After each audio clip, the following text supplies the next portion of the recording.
Right. So question number 21 देखिए, interest income from the deposits in infrastructure investment trust InvITs distributed to their investor is exempted from tax, but the dividend is taxable.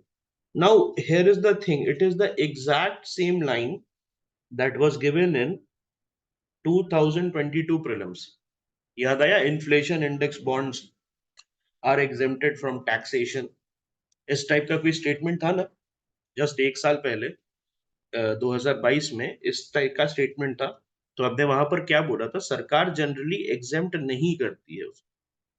क्या किसी tool को exempt किया है सरकार ने? चलो हम तो समझते हैं कि नहीं किया है, लेकिन क्या किसी टूल को किया है exempt? Any tool that you might know that has been exempted? क्या सॉवरेन गोल्ड बॉन्ड को किया है? सॉवरेन गोल्ड बॉन्ड को किया है? अगर यहां पर अगर आपको पता रहना चाहिए कि एसजीबी जो है सॉवरेन गोल्ड बॉन्ड्स को आप मेच्योरिटी तक होल्ड करते हैं तो वहां पर आपको कैपिटल गेन्स टैक्स नहीं देना पड़ता। You don't have to give any kind of capital gains tax. और मेच्योरिटी प्रोसीड्स जो होता है, जिस जो पैसा आप निकालेंगे वहां से, that will be tax free. Okay. लेकिन अगर आप प्री मेच्योरली सेल करेंगे तब वहां पर एसजीबी अट्रैक्ट होगा। And what is the period जिसमें टैक्स फ्री होगा? अगर एसजीबी 8 साल 8 ईयर्स के बाद आप उसको रिडीम करते हैं तो it will be tax free. Sorry, it will be capital gains tax free. Is it clear? क्या ये क्लियर है फ्रेंड्स को? तो क्या ये सच बात है, interest income from deposits and InvITs ये तो गलत हो गया ना? तो जब ये गलत हो गया फर्स्ट स्टेटमेंट, तो second statement is automatically right, because इस क्वेश्चन का पैटर्न आप देखिए।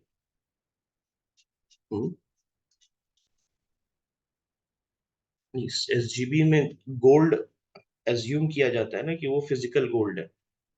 सरकार अज्यूम करके चलती है, फिजिकल गोल्ड को बेचते हैं आप तब उस पे भी लगता है ना। तो फिजिकल गोल्ड को बेचने पे जो टैक्स लगता है वो हटा देती है। There is no capital gains tax that you get. Okay, that you get. Okay, ठीक है। यहां पर देखिए कि इनका इंटरेस्ट इनकम है यहां पर, तो इनविट्स के डिपॉजिट से, इंफ्रास्ट्रक्चर इन्वेस्टमेंट ट्रस्ट के डिपॉजिट से ये क्या बोल रहे हैं कि ये एग्जेम्प्टेड है। तो सबसे पहली बात, टैक्स एग्जम्पशन नहीं है। सरकार बहुत रेयर केस में टैक्स को एग्जेम्प्ट करती है। InvITs are recognised as borrowers under the securitisation and reconstruction of financial assets and enforcement of securities interest act. तो ये क्या है? सारा फेसी, याद आया? हमने सारा फेसी के बारे में बात किया था। तो इसमें एक अच्छी चीज क्या है कि मैंने जब आइडेंटिफाई कर लिया है कि फर्स्ट स्टेटमेंट रॉन्ग है, मैंने आइडेंटिफाई कर लिया कि फर्स्ट स्टेटमेंट रॉन्ग है, तो मेरे पे आंसर ऑटोमेटिकली आ गया। Because when the statement one is incorrect I will get और D as the right answer. ठीक है। तो यहां पर क्या थीम है that we need to study InvITs. Okay, infrastructure investment trust. Okay, तो what is InvITs? Any idea what is InvITs? तो ये म्यूचुअल फंड की तरह काम करते हैं। Do you know what is a mutual fund? Mutual fund बहुत सारे लोग जो हैं, हाँ, बहुत सारे, हाँ, वेरी गुड, REITs जैसा रियल एस्टेट वाला समझते हैं आप, जैसे रियल एस्टेट इन्वेस्टमेंट ट्रस्ट होता है उसी तरीके से इनविट्स होता है। तो आप जो है क्या करते हैं, बहुत सारे लोग अपना पैसा इकट्ठा करते हैं। तो अगर आप मान लिया कि 20,000 रुपए की आपकी सैलरी है, तो क्या आप 2 करोड़ का फ्लैट ले सकते हैं मुंबई में? क्या आप 2 करोड़ का फ्लैट ले सकते हैं? नहीं ले सकते। तो फिर लोग क्या करते हैं, जिनकी सैलरी इतनी नहीं है दैट दे कैन, और जिनके पास इतना पैसा नहीं है that they can buy those expensive flats, तो वो पूल करते हैं पैसा। A lot of people they come together and then they buy that flat. उसको एसेट मैनेजर्स होते हैं, asset managers they put it on rent, rental yield आता है, और उसके बाद वही 2 करोड़ का फ्लैट जो है कुछ साल के बाद मान लिया कि 3 करोड़ का हो गया, तो उसको बेच दिया जाता है, और जो 1 करोड़ का प्रॉफिट है वो फिर डिस्ट्रीब्यूट कर दिया जाता है among all the people who have pooled together. क्या याद आया? ये बिल्कुल हमने डिस्कस किया था, आई थिंक जनवरी में मैंने इसको बताया भी है आप लोगों को ड्यूरिंग आवर क्लासेस। तो ये बहुत सिंपल सी चीज है। मान लिया कि हम सबने मिलके 20 लोग हैं, हमने एक ये खरीदा, गोल्ड का बार खरीदा, और फिर गोल्ड का बार जो है हम अकेले तो नहीं खरीद सकते थे, इतने पैसे नहीं, हम तो स्टूडेंट्स हैं। तो हम क्या करेंगे, उस गोल्ड के बार को बेच देंगे, उसके बाद एंड देन व्हेन जो भी हमें प्रॉफिट मिलेगा हम एक दूसरे में बांट लेंगे। तो ये उनके लिए होता है राइट्स या इन्वेट्स, जो कि इतने पैसे नहीं होते हैं that they can invest in the infrastructure और real estate on their own. So वो क्या करते हैं, एक तरीके से म्यूचुअल फंड बनाते हैं जिसमें, जिसके थ्रू ये सब काम होता है। Is it clear? क्या ये क्लियर है आप लोगों को? Yes. In post-pandemic recent past, many central banks worldwide had carried out interest rate hikes. तो पोस्ट पैंडेमिक वर्ल्ड में क्यों इंटरेस्ट रेट हाइक्स करेगा? इन्फ्लेशन कंट्रोल करने के लिए। मैंने कल ही बताया था दैट कोविड में easy money regime, easy money regime जो है वो स्टार्ट करना है इनको। क्यों करना था easy money regime? Because the businesses had shut down, economy needed a stimulus. जब इकोनॉमी में स्टिमुलस होता है, याद है हमने क्वेश्चन किया था रिसेशन में क्या करना है? रिसेशन के समय क्या होता है, पब्लिक पे एक्सपेंडिचर पे खर्चा बढ़ जाता है, पब्लिक एक्सपेंडिचर राइजेस, है ना? तो जब रिसेशन आता है पब्लिक एक्सपेंडिचर राइज करता है। Same thing happened during Covid. Covid में क्या हुआ था, economic activity had to be suspended due to a biological emergency, है ना? तो यहां पर क्या बोल रहे हैं, अब यहां पर आप बोलेंगे कि नहीं नहीं भाई, कैसे सेंट्रल बैंक्स क्यों करेगा interest rate hike? This is something that you would know if you are reading the paper. और बहुत कॉमन सेंस की बात है कि inflation now is the biggest enemy of people. India में चलो इन्फ्लेशन टारगेटिंग रेजीम है, सो मोर और लेस फूड फूड इन्फ्लेशन हम कंट्रोल में रख रहे हैं, लेकिन worldwide the inflation is out of control.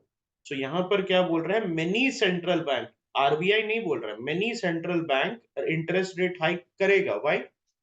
Because to curtail in inflation, inflation को कर्टेल करने के लिए they are going to do this. Is it clear? तो फर्स्ट स्टेटमेंट सही होगा कि नहीं? Statement one is a very very basic statement, कुछ बहुत बड़ी बात तो नहीं कह रहा है ना कि only interest rate hike, nothing else. बस एक सिंपल स्टेटमेंट आपको बता रहा है कि क्या ये सही होगा, आप बता सकते हैं। यू विल से यस, बिल्कुल ये सही होगा। Central banks generally assume that they have the ability to counteract the rising consumer prices via monetary policy means. बोल रहे।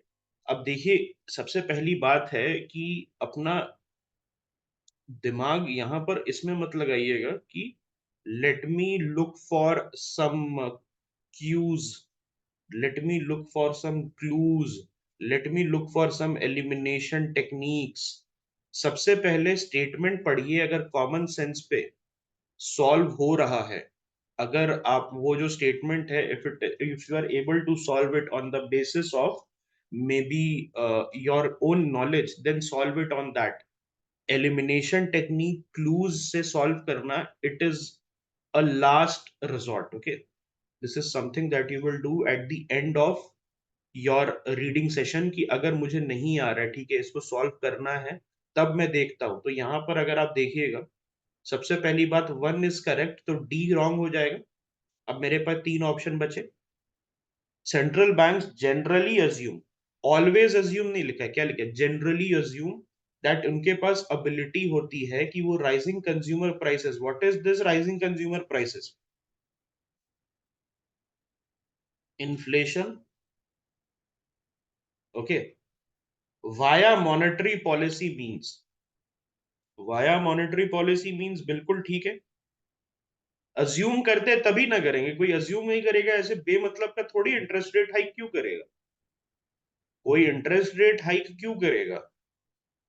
ओके, तो यहां देखिए आपको यूपीएससी ने ये नहीं लिखा है कि इन्फ्लेशन को काउंटर एक्ट करने के लिए, उसने घुमा फिरा के बात लिखी है राइजिंग कंज्यूमर प्राइस को काउंटर एक्ट करने के लिए। यूपीएससी जो है आपको दिक्कत में डालेगा, and you have to connect the dots. But what I have said to you guys in polity and economics, Indian economy और पॉलिटी के सेक्शन में मैंने क्या बोला है, that you know the concept, आपने पढ़ाई कर ली है, and you can do that if you just put 2 + 2 together. अगर आप जो है उसको थोड़ा सा प्यार से बैठ के समझिएगा, you will be able to solve the question. ऐसा कुछ भी नहीं है जो आपको नहीं आता है, ठीक है। हाँ, ऐसी बात है कि एक दो क्वेश्चन जरूर हो सकता है इकोनॉमिक्स में और इंडियन पॉलिटी में जो आपको, ओके, जो आपको हो सकता है नहीं आए, एंड दैट इज फाइन, क्योंकि हर बॉल पे छक्का हमको नहीं मारना है। हमें जो है मेजोरिटी ऑफ द बॉल्स खेलने हैं। एक दो बॉल मिस भी हो गया या एक दो बॉल पर डिफेंड भी करना हुआ, वी डोंट केयर, है कि नहीं। तो ये चीज को ध्यान रखिएगा, only in Indian economy and polity you are sorted, because आपका ऐसा कुछ भी कंसेप्ट बचा नहीं है that we have not taken up in the past 4 months. यहां पर फिर आपको देखना है सेकंड स्टेटमेंट बिल्कुल ठीक होगा। सेंट्रल बैंक अज्यूम करती है तभी ना बढ़ाएगी interest rates, central bank assume करती है तभी ना बढ़ाएगी interest rates. why they will do that if they are not sure, why they are going to do that if they are not sure about this? Is it clear? क्या ये clear हुआ? ठीक है, तो मैं क्या बोलूंगा, आंसर है बोथ स्टेटमेंट 1 और 2 इज करेक्ट।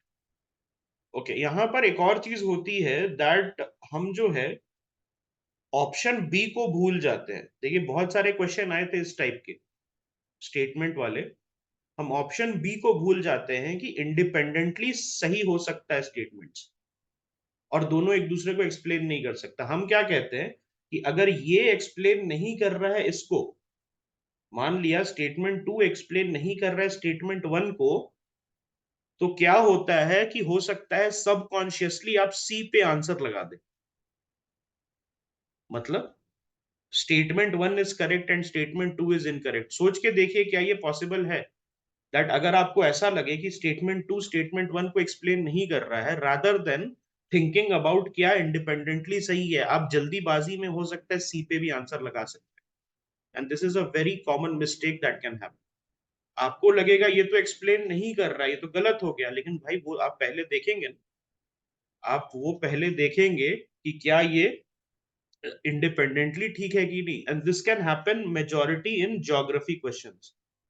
तो ज्योग्राफी क्वेश्चन पे ध्यान दीजिएगा, याद है हमने इतने सारे क्वेश्चंस बनाए टेस्ट वगैरह में, तो उसमें ये प्रॉब्लम आ रही थी हमें दैट ज्योग्राफी में इंडिपेंडेंटली दोनों स्टेटमेंट सही थे बट एक्सप्लेन नहीं कर रहे थे। लेकिन फिर हमने गलती क्या की थी एक आध बार कि हम rather than going for option B या थिंकिंग कि क्या ऑप्शन बी सही होगा, हम सी पे चले गए थे, अज्यूमिंग अज्यूमिंग दैट अगर स्टेटमेंट 2 एक्सप्लेन नहीं कर रहा है स्टेटमेंट 1 को, तो ये अजम्पशन ऑटोमेटिकली बन जा रहा था कि ये गलत है ना।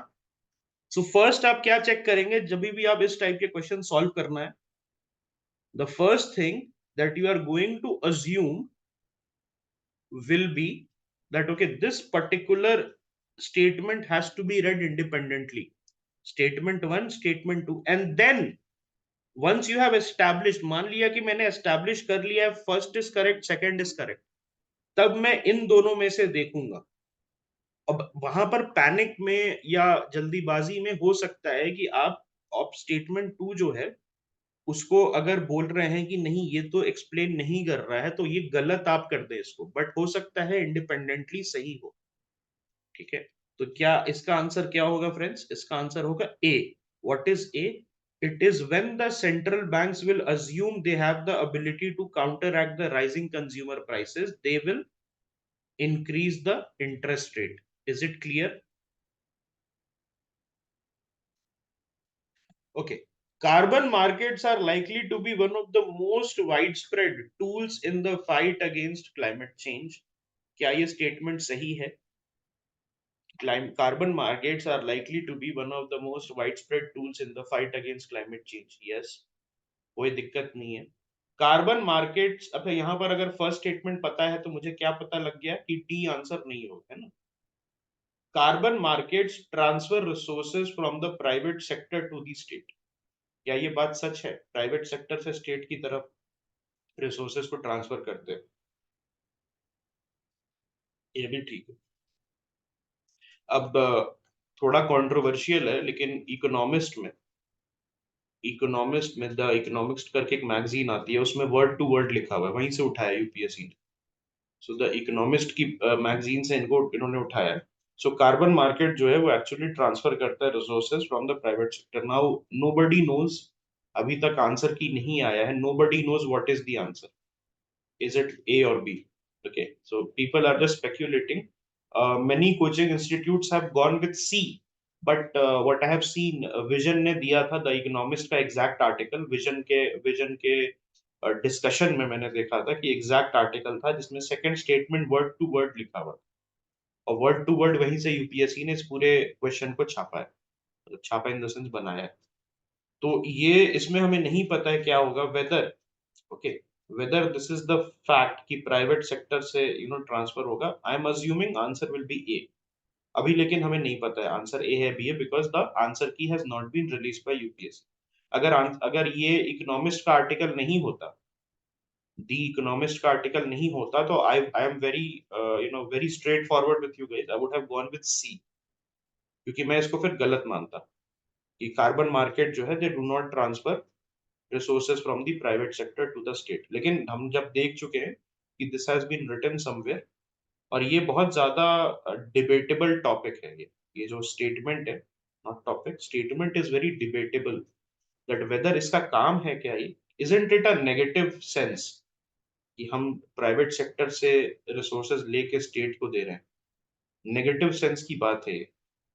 अगर जो हम पढ़ते हैं लिबरलाइजेशन, या हम पढ़ते हैं कि इस टाइप का जो हम वर्ल्ड बना रहे हैं जहां पर कोऑपरेट करेंगे, इज इट कोऑपरेटिंग?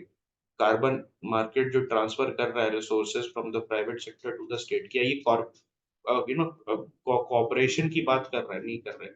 तो जनरली इसको गलत माना जाता है, बहुत सारे कोचिंग्स ने गलत माना है, लेकिन अगेन द इकोनॉमिस्ट के आर्टिकल में वर्ड टू वर्ड लिखा हुआ है, तो हमें ये पता है कि दोनों स्टेटमेंट करेक्ट है, answer could be either A या B. Okay, which one of the following activities of RBI is considered to be part of sterilization? Sterilisation क्या होता है? हमने बात की थी open market operation, operation twist, आपको याद होगा, we talked about operation twist and open market operations. तो आंसर विल बी ए, बहुत सिंपल है, बहुत सिंपल है, ऑप्शन 24 का ऑप्शन ए होगा। ओके, अब यहाँ पर देखिए, how many of the above are included in the capital market. दो चीज होती है, एक होता है मनी मार्केट, एक क्या होता है, मनी मार्केट होता है, और एक होता है कैपिटल मार्केट, यस और नो।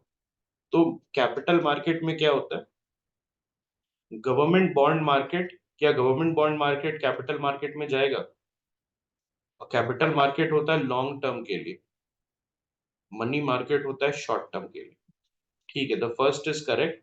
स्टॉक मार्केट क्या कैपिटल मार्केट में जाएगा? Stock market, stock market will not B part of capital market.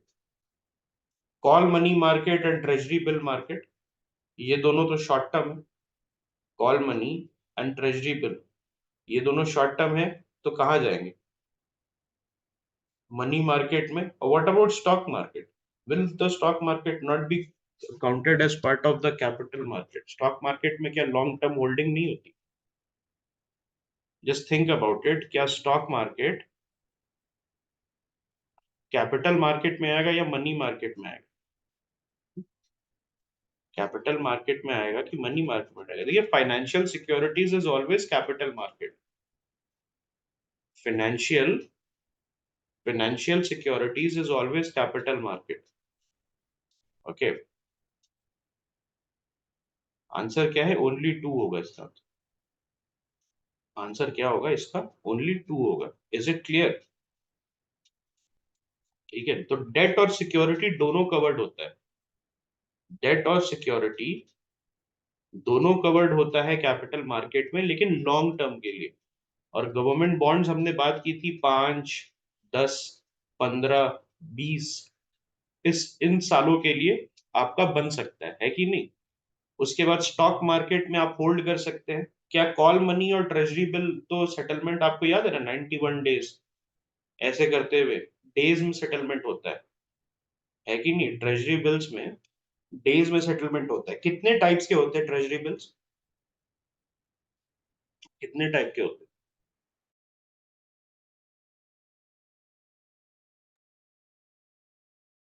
91 days,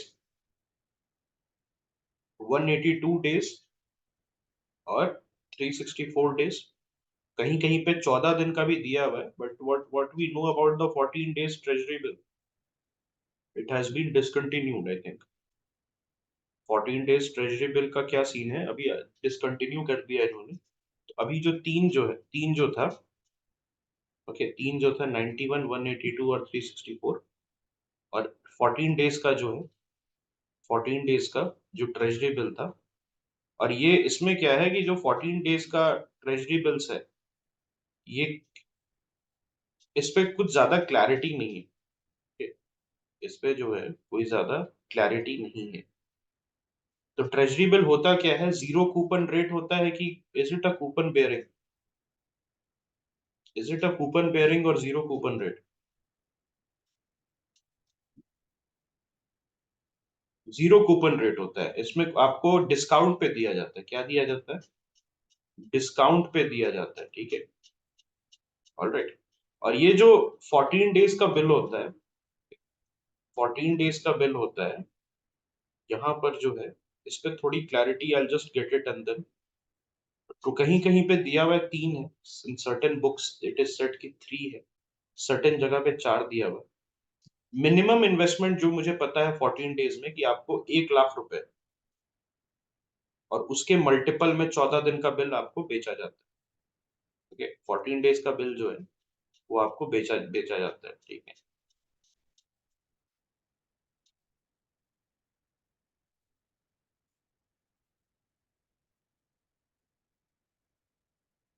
और ऐसा कहा जाता है कि जो 14 दिन का बिल है, 14 डेज बिल है, it is sold to whom, किसको बोला, क्या रिटेल इन्वेस्टर को दिया जाता है। It is generally sold to the state government, foreign central bank,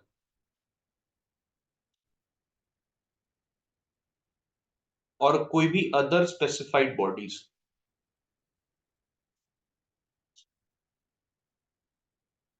ठीक है। इन तीनों को ये बेचा जाता है। I just get more clarity on this, कहीं कहीं पे अलग अलग चीजें लिखी हुई हैं। एक डेफिनेटिव आंसर लेके आपके पास में आता हूँ, सो हमें पता चल जाएगा। Because I refer to couple of books, उसमें दो में अलग अलग बात लिखी हुई थी। एक में 14 दिया हुआ था, दूसरे में बोला था कि ये है ही नहीं। सो उसके लिए, लेकिन ये तो क्लियर है ना सभी को कैपिटल मार्केट्स के बारे में, कैपिटल मार्केट्स के बारे में ये क्लियर है सबको। Only two will be the answer, that is government bond. तो इसमें कुछ करना नहीं था आपको, बस यही देखना था कि क्या लॉन्ग टर्म है तो this is long term, this is short term, this is again short term, and this is again long term. Clear है, हमने क्लास में किया हुआ इसको। तो दो शॉर्ट टर्म है, दो लॉन्ग टर्म है, answer will be only two. हाँ, yes, I have also read 91 days onward, लेकिन किसी किसी सोर्सेज में 14 डेज भी दिया हुआ है। तो जस्ट कंफर्म कर लेंगे उसको, ठीक है।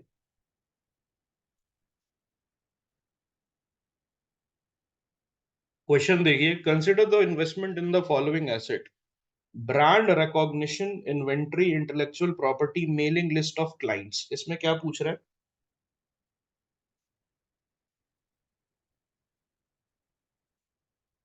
Intangible investment. इंटेंजिबल मतलब क्या होता है, something which you can not touch, something which you can not feel, okay. जैसे for example emotions, okay, emotions जो होते हैं यू कैन नॉट टच, ठीक है। तो ब्रांड रिकॉग्निशन क्या ये टच कर सकते हैं आप? ब्रांड रिकॉग्निशन, टाटा बहुत अच्छी कंपनी है, क्या इसको टच कर सकते हो, मेरी बात को नहीं कर सकते। तो this is part of intangible. Inventory को टच कर सकते हो, 40 क्रेट सामान, इसको टच कर सकते हो। इंटेलेक्चुअल प्रॉपर्टी को टच कर सकते हो? Can you touch intellectual property? The answer is no. तो ये हो जाएगा पार्ट। और मेलिंग लिस्ट ऑफ क्लाइंट्स को टच कर सकते हो? मेलिंग लिस्ट ऑफ क्लाइंट्स को टच कर सकते हो? The answer is no. तो सिंपली हो गया 1 1 3 and 4। Only three. Only three में आ गया। Yes. For the horizontal tax devolution, the 15th Finance Commission used how many of the above as criteria other than population, area, income, distance? 15th finance commission का सबसे बड़ा वो क्या था, कौन सा क्राइटेरिया था? Which was the biggest criteria of 15th finance commission for tax devolution? Any idea? सबसे बड़ा, not not exactly. what were the criteria, the biggest criteria that you can think of?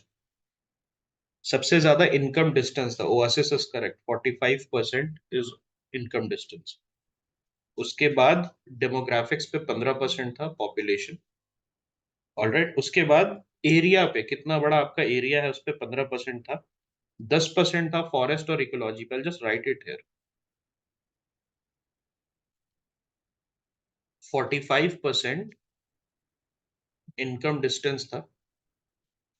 Income distance की वजह से बिहार और other states जिनके जिनका इतना पैसा नहीं है, ठीक है, इतना नहीं है, तो वो इनकम डिस्टेंस जो है, इसीलिए उनको ज्यादा पैसा मिल रहा है। आपने देखा होगा वो मैप की, Bihar contributes this much money but gets 1 रुपए कंट्रीब्यूशन पे उसको फिर 900 रुपए वापस मिलते हैं। वो क्यों होता है? Because of income distance. उसके बाद 15% जो था, वो 2011 के सेंसस के हिसाब से जो पॉपुलेशन है उसके बेसिस पे मिला है। उसके बाद 15% कितना बड़ा आपका एरिया है उसके बेसिस पे मिला है। 10% आपके फॉरेस्ट और इकोलॉजी के लिए मिला है। इसीलिए मध्य प्रदेश वगैरह को, ओके, मध्य प्रदेश वगैरह को इतना पैसा मिला था, बिकॉज उनका उनको एक बड़ा फॉरेस्ट का एरिया कवर करना है। तो do you think that forest और इकोलॉजी का एरिया के लिए आपको पैसा इसलिए भी मिलना चाहिए because you are losing out on productive land? उस फॉरेस्ट को आप क्लियर करके you could have made some industries, लेकिन आप नहीं बना रहे, इसलिए कुछ कॉम्पनसेशन ड्यू रहेगा। यस। कंजर्वेशन तो है इंपॉर्टेंट, लेकिन एक तरीके से you are also foregoing, can I say that you are foregoing productive land and productive, उसको क्लियर करके आप बना सकते थे, कुछ opportunity cost. Yes Gauri, correct. और 12.5% जो है वो डेमोग्राफिक परफॉर्मेंस पे। तो ये क्यों दिया जा रहा है डेमोग्राफिक परफॉर्मेंस पे? ताकि स्टेट्स इंसेंटिवाइज हो सके अपने परफॉर्मेंस के लिए, कंट्रोल करने के लिए पॉपुलेशन को। साउथ इंडियन स्टेट्स को पैसा मिलेगा इसमें। ओके। और फिर लास्ट में जो है 2.5% है टैक्स एफर्ट पे। समझ गए ये? तो यहां पर क्या होगा? Demographic performance is true, forest ecology is true, tax and fiscal effort is true. ये नहीं होगा गवर्नेंस रिफॉर्म्स और stable government. Stable government, don't you think this will be very subjective? Stable government and governance reforms will be very subjective, और यहाँ पर favouritism का थप्पा लग सकता है सेंट्रल गवर्नमेंट पे, कि वो फेवरेटिज्म कर रही है, मैंने तो ये किया था, ये देखो ये वाला मेरा स्कीम है। तो वहां से आप समझ जाइए कि टैक्स एंड फिस्कल एफर्ट समझ में आता है। वहां पर मुझे दिख रहा है कि आपने कितना टैक्स कलेक्ट किया, कितना जीएसटी कलेक्ट किया है। डेमोग्राफिक परफॉर्मेंस मेरे पे, मेरे पे डेटा है कि आपका डेमोग्राफिक परफॉर्मेंस कैसा है। फॉरेस्ट एंड इकोलॉजी तो मैं चेंज कर नहीं सकता, whatever is the data is there. लेकिन गवर्नेंस रिफॉर्म्स और स्टेबल गवर्नमेंट तो बिल्कुल नहीं होगा। स्टेबल गवर्नमेंट तो बिल्कुल नहीं होगा, नहीं तो फिर पता चला कि कोई स्टेट की सीएम साहिबा चिल्लाने लगी कि हम नहीं करने देंगे तुमको, खेला ना हो बे, है ना? What she will start saying, खेला ना हो बे, है ना, हम करने नहीं देंगे। तो स्टेबल गवर्नमेंट के लिए बहुत ज्यादा वो रहता है। एंड ऑपोजिशन जो है, ठीक है, ऑपोजिशन जो है, वो ऑपोजिशन का जो पार्टीज है, जो who are ruling the states, वो अक्यूज कर सकता है तो वही दिमाग लगा के इसको हटा देना था। ठीक है, आंसर क्या होगा? ओनली 3। ओके, इतना ही था क्या? और भी तो होगा।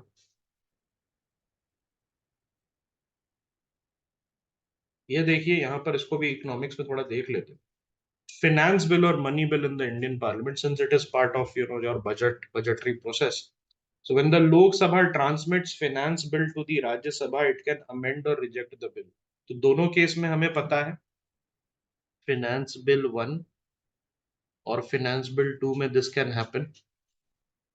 तो लोकसभा फिनेंस बिल 1 में क्या होता है? FB 1 में सिर्फ लोकसभा में इंट्रोड्यूस हो सकता है कि नहीं? लोकसभा में इंट्रोडक्शन हो सकता है। और उसके साथ साथ क्या होता है? उसके साथ साथ क्या होता है? लोकसभा में इंट्रोडक्शन होता है। दूसरी चीज क्या है? Presidential assent is necessary for introduction, and then Rajya Sabha has power to amend or reject. RS has the power to amend or reject. और यहां पर क्या होता है? FB 2 में,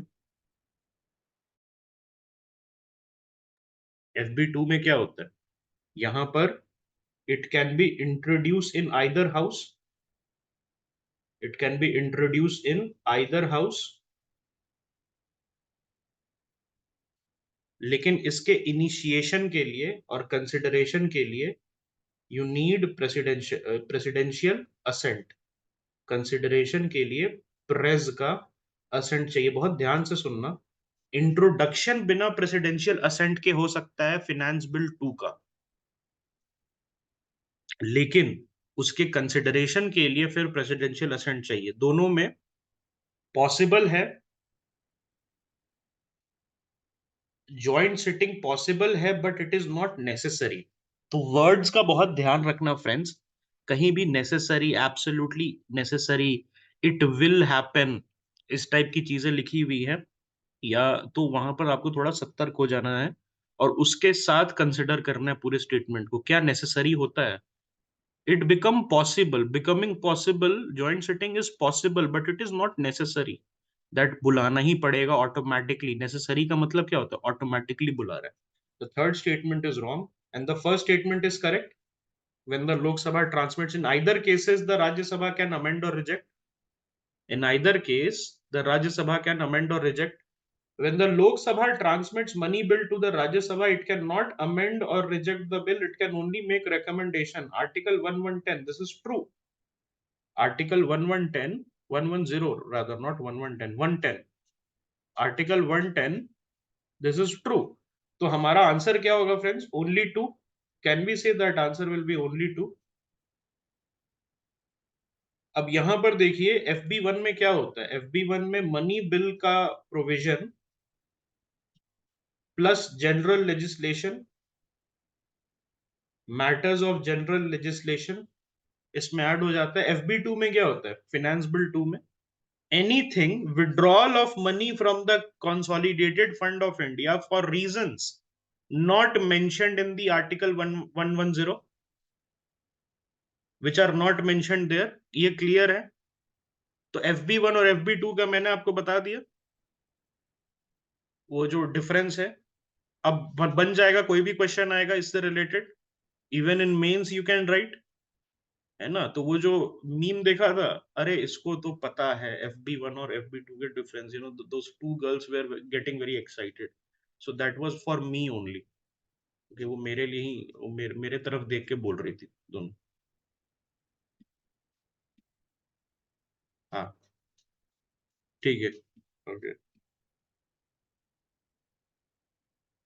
चलो, ये I think it is done. ज्यादा नहीं था ना इसमें? इसमें ज्यादा नहीं था।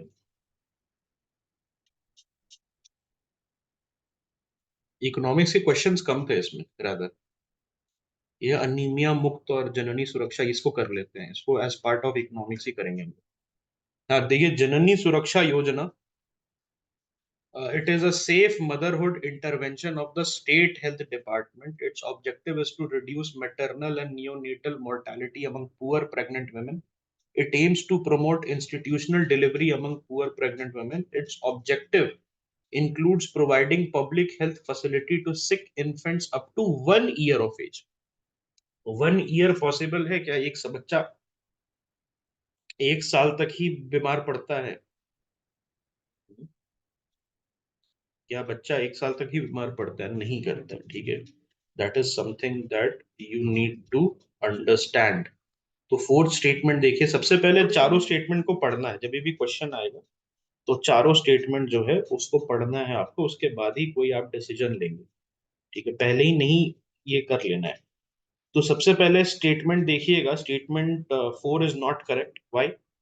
बिकॉज इसमें जो है यहाँ पर जो है 1 year is not correct, okay. तो 1 year will not be correct, all right. तो राइट है ना। बाकी जो है,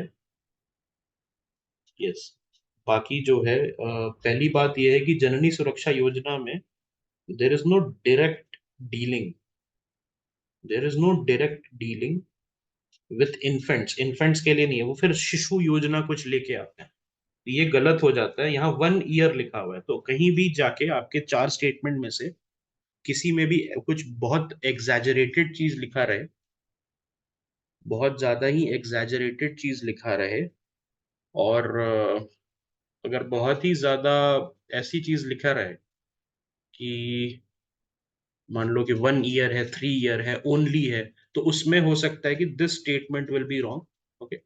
और बाकी स्टेटमेंट सेफ है, कैन वी से बाकी स्टेटमेंट्स आर सेफ जननी सुरक्षा योजना के रिलेटेड। तो इसमें क्या होगा? आंसर ओनली 3 होगा। Consider the following statement in the context of intervention being undertaken under anaemia मुक्त भारत। तो अनीमिया मुक्त भारत के, हाँ, अनीमिया मुक्त भारत के संदर्भ में देखिए, it provides prophylactic calcium supplementation for pre school children. तो अनीमिया में क्या मिलता है? फॉलिक एसिड का टैबलेट मिलता है। अनीमिया में क्या मिलता है? फॉलिक एसिड का टैबलेट मिलता है कि नहीं? तो प्रोफिलैक्टिक कैल्शियम सप्लीमेंटेशन पॉसिबल है कि अनीमिया में मिलेगा? तो सबसे पहले जो फर्स्ट स्टेटमेंट होता है, this is wrong, folic acid मिलता है। It runs a campaign for delayed cord clamping at the time of childbirth. Why delayed cord clamping? It is used to reduce the risk of anemia. तो cord से क्या होता है? Mother से connected रहता है बच्चा। कॉर्ड से क्या रहता है? वो जो इसको क्या बोलते हैं? What is that called? Cord को वो ट्रांसफर ऑफ डेटा नहीं, कॉर्ड को अम्बिलिकल कॉर्ड जो होता है, उससे मदर से कनेक्टेड रहता है बच्चा, न्यूट्रिशन डिराइव करता है। तो एग्जैक्टली सेम टाइम पे आप मत काटिए, उस कॉर्ड को थोड़ी देर रखिए, उसके बाद काटिए, ताकि बच्चा जो है वहां पर रहे, ठीक है। It provides for periodic deworming to children and adolescent. बिल्कुल डिवर्मिंग होगा तभी ना। देखिए डिवर्मिंग में क्या होता है? न्यूट्रिशन के लिए आपके पेट में, अगर आपके पेट में वर्म्स होते हैं तो न्यूट्रिशन के लिए there is a fight between you and the worms. तो ये उससे क्या होता है? अनीमिया वगैरह इसी से होता है, कीड़े, पेट में कीड़े हो जाना। And it addresses non-nutritional causes of anemia in endemic pockets with special focuses on malaria, hemoglobinopathies and fluorosis। क्यों नहीं होगा? अनीमिया क्या होता है? खून में आयरन की कमी।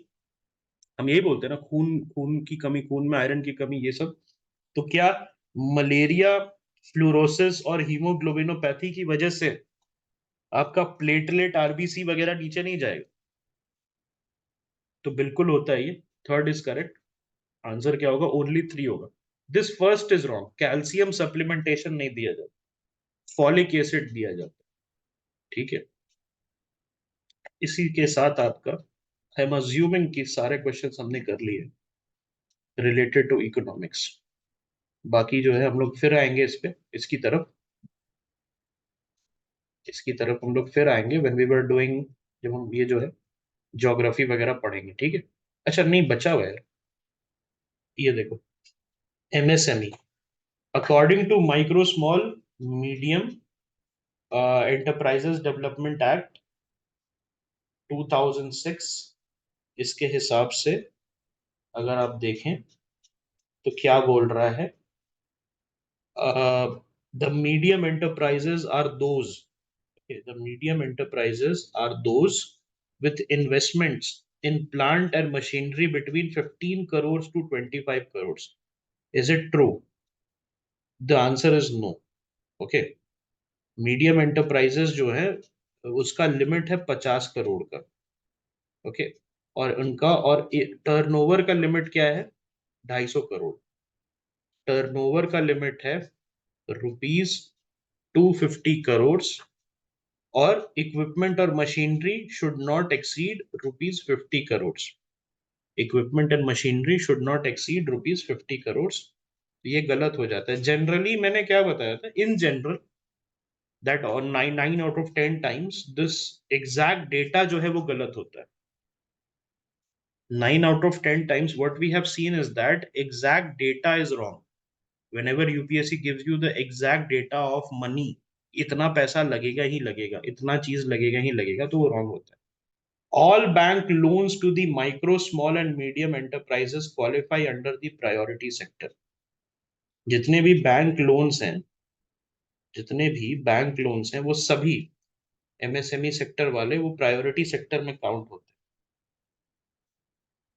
तो पीएसएल में, प्रायोरिटी सेक्टर लेंडिंग में, यूपीएससी बोल रहा, RBI has given that PSL में एमएसएमई काउंट होंगे. पीएसएल में MSME will be counted. Okay. So this will be correct. Answer है बी टू ओनली. ऑब्वियसली हमारे पास अभी आंसर की नहीं है. यूपीएससी क्या कंसिडर कर रहा है we don't know. But second statement is in general assumed to be correct. Why? Because PSL में MSME is listed. Export credit, education, renewable energy हमने बात की थी ना, है ना. All bank loans to the micro, small and medium enterprises. So if it is under the priority sector कह रहा है, अंडर द प्रायोरिटी सेक्टर कह रहा है, तो वी आर अज्यूमिंग कि किसी पर्सनल कंजम्पशन के लिए नहीं ले रहा है, किसी पर्सनल कंजम्पशन के लिए नहीं ले रहा है. ठीक है. तो वहां पर जो है हम लोग इसको देखेंगे, आइदर टू ओनली आंसर होगा. नहीं तो अगर ऑल बैंक लोन्स में कोई कंडीशन है तो फिर डी होना चाहिए answer. Otherwise first is properly wrong. ठीक है. तो कहीं कहीं पर किसी किसी कोचिंग में बी दिया हुआ है और किसी किसी कोचिंग में डी दिया हुआ है. ऑल डिपेंड्स किस तरीके से यूपीएससी इस पे फोकस करेगी, प्रायोरिटी सेक्टर पे फोकस करेगी या ऑल बैंक लोन्स पे फोकस करेगी. I think this is a very poorly made question. This is what I believe. It's a very very poorly made question कि यहाँ पर इतने सारे इंटरप्रिटेशंस हैं. With reference to central bank digital currency, consider the following statement. It is possible to make payments in a digital currency without using US dollars or SWIFT system. A digital currency can be distributed with a condition program into it such as a time frame for spending it. तो यहां पर सबसे पहले CBDC जो है, क्या ये एक पॉजिटिव कंसेप्ट नहीं है? Positive concept. तो ये क्या है? आपको फिजिकल कैश का फिजिकल कैश का ऑल्टरनेटिव दे रही है. CBDC, central bank digital currency, isn't it giving you an alternative of physical cash?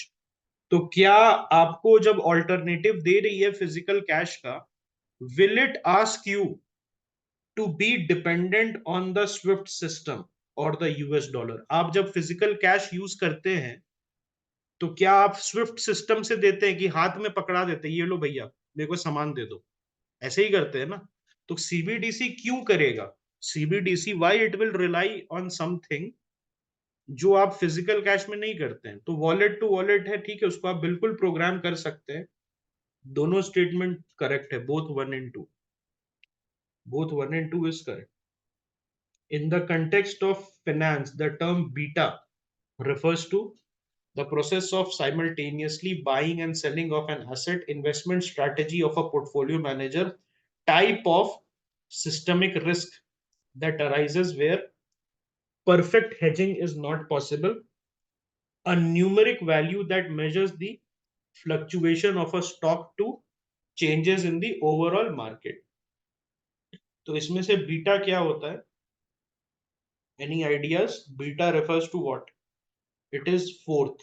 It is a numeric value that measures the fluctuation of a stock to changes in the overall stock market. ठीक है. Clear है? Okay, 73 का D होगा answer. Okay, the self help group programme was originally initiated by the State Bank of India. क्या State Bank of India ने किया था? The answer is no. किसने किया था? स्टेट बैंक की जगह किसी और ने किया था, नबार्ड ने किया था। Okay, National Bank for Agricultural and Rural Development ने किया था, ये गलत है। In an SHG all members of a group take responsibility for a loan that an individual member take. बिल्कुल ठीक है, सारे मेंबर्स की रिस्पॉन्सिबिलिटी होती है। The risk is distributed among the members and the regional rural bank and scheduled commercial bank support the SHG. तो बहुत ही simple statement है, विच इज ट्रू। आंसर क्या होगा? Only two will be the correct answer.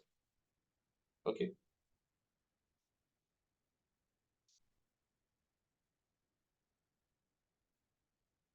इसी के साथ आपका assuming that